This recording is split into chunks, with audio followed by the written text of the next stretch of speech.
One of the scariest moments for me in the last 10 years, I had done some work in Tijuana, and we had connected with King Jesse. He was an escaped convict from the U.S., and so he was showing us the kids. Then we found out there was another trafficker. We were waiting there at his hotel for him to bring a 9-year-old, 11-year-old so we could verify that he had what our boss wanted for the party. So we walk out in front of this hotel, and then all of a sudden, boom, 7 police officers, full automatic weapons, on the ground, on the ground. They put us in the police cars, and they put me in with the chief of police guy. Immediately, he asked me for a bribe. Pull my hand out of my pocket and I give him my phone. He says, unlock it. My operator who's next to me is like, should we blow our cover yet? I said, maybe we should. I said, sir, can you open up that next folder? Click on that picture right there. I says, that's me with the top federal agents in Mexico. We're all posing with them after the sting. I said, those other guys right there, they're all handcuffed in the other cars. I said, go to that next picture. That's me with President Vicente Fox. We're in his office. I'm on the red phone. I said, we help your country find kidnapped children. But now our cover was blown. And so we had to get out of town. 3-4 months later, I'm in my home and I get a boom, boom, boom, knock on my door. I'm like, that's weird. That never happens. I open up the door. There's a man standing there and I could see a little bit of a gun underneath here. And he says, I'm looking for Paul Stone, aka Paul Hutchinson. And I'm like, yeah? And then he pulls out a folder, hands it to me. Subpoena for an FBI grand jury. I'm like,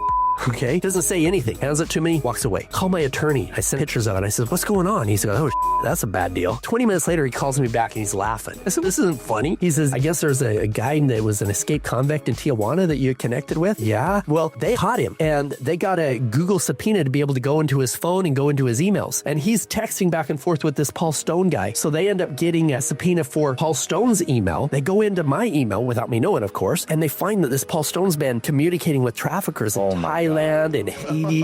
The FBI trying to figure out who this Paul Stone guy was, seeing this emails back and forth with all these traffickers, thinking they have this big fish. I call the special agent in charge. I send her all the information on everything. Case closed, we're good.